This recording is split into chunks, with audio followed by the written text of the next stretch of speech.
Hi hello welcome to my ఇంటి రుచులు one vegetarian. ఈరోజు ఒక వెరైటీ ఫ్రై రెసిపీని ప్రిపేర్ చేసుకుందాం.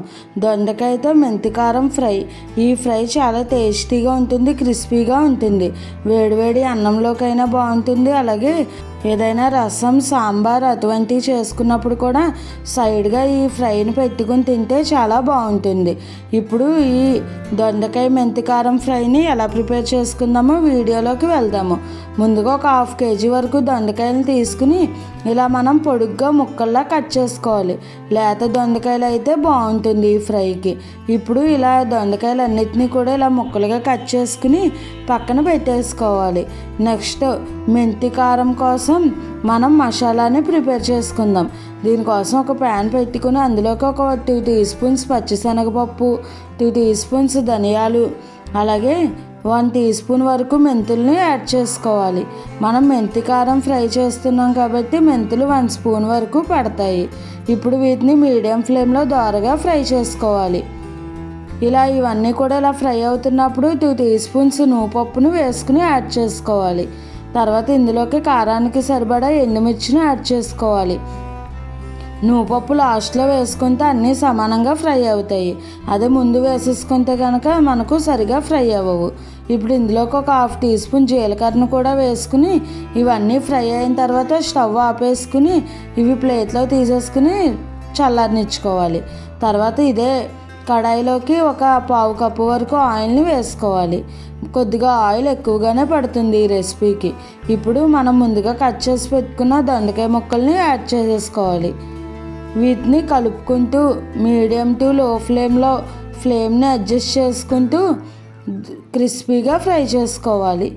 ఇలా మనం కలుపుతూనే ఉండాలి. తర్వాత మూత పెట్టేసుకుని మధ్య మధ్యలో కలుపుకుంటూ ఈ దొండకాయల్ని బాగా ఫ్రై చేసుకోవాలి. ఇవి ఫ్రై అయ్యేలోపు మనం పక్కకి తీసుకున్న మసాలా దినుసులను కూడా పౌడర్ చేసేసుకుని ఉంచుకోవాలి. ఇప్పుడు మధ్య మధ్యలో ఇలా కలుపుకుంటూ ఫ్రై చేసుకోవాలి. నాకు ఒక 10 minutesకి ఇవి ఇలా ఫ్రై అయ్యాయి.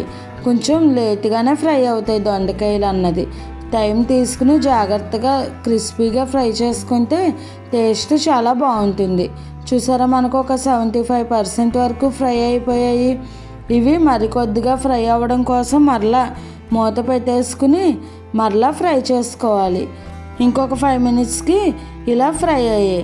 ఇప్పుడు మూత పెట్టుకొని అవసరం లేదు. ఇంకా ఇప్పుడు ఒకసారి మరలా మిక్స్ చేసుకుని ఇదంతా కూడా ఇలా బాగా ఫ్రై అయిన తర్వాత మనం ముందుగా పౌడర్ చేసి ఉంచుకున్న ఈ మెంతి పొడాన్ని వేసేసుకోవాలి. చూసారా, మనకు సాఫ్ట్గా ఫ్రై అయిపోయాయి. ఇలా మనం ముక్క నలిపి చూస్తే ఇప్పుడు ఈ పొడాన్ని యాడ్ చేసుకుని మరలా ఒక 2-3 minutes ఫ్రై చేసుకుంటే సరిపోతుంది. ఇప్పుడు ఇందులోకి టేస్ట్కి సరిపడా సాల్ట్, అలాగే కొద్దిగా కరివేపాకును కూడా వేసుకుని ఒకసారి మిక్స్ చేసేసుకోవాలి. తర్వాత ఇందులోనే ఒక 1/2 teaspoon పసుపును కూడా వేసుకుని అంతా మిక్స్ చేసుకుంటే మనకు ఎంతో టేస్టీగా ఉంది దొండకాయ మెంతి కారం ఫ్రై రెడీ అయిపోతుంది. చూసారు కదా ఫ్రెండ్స్, నార్మల్గా చేసుకునే ఫ్రై కన్నా ఇలా వెరైటీగా ఒకసారి ట్రై చేసి చూడండి. చాలా టేస్టీగా ఉంటుంది.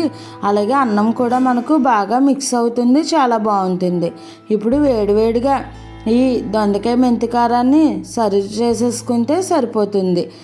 మీరు కూడా ఈ రెసిపీని ట్రై చేసి ఎలా వచ్చిందో నాకు కామెంట్ చేయండి. అలాగే మరిన్ని మంచి మంచి రెసిపీస్ కోసం నా ఛానల్ని ఫాలో అవ్వండి. మీకు ఏమైనా వెజిటేరియన్ రెసిపీస్లో వెరైటీగా, హెల్తీగా, టేస్టీగా, సింపుల్గా కావాలి అనుకుంటే నాకు కామెంట్ చేయండి. ఈ ఫ్రై మనకు రసం, సాంబార్ దేంట్లోకైనా కాంబినేషన్గా భలే టేస్టీగా ఉంటుంది. ఈ రెసిపీ కనుక మీకు నచ్చినట్టయితే లైక్ చేసి, షేర్ చేసి, కామెంట్ చేసి నా ఛానల్ సబ్స్క్రైబ్ చేసుకుని పక్కనే ఉన్న బెల్ ఐకాన్ని క్లిక్ చేయడం మర్చిపోకండి. Thanks for watching.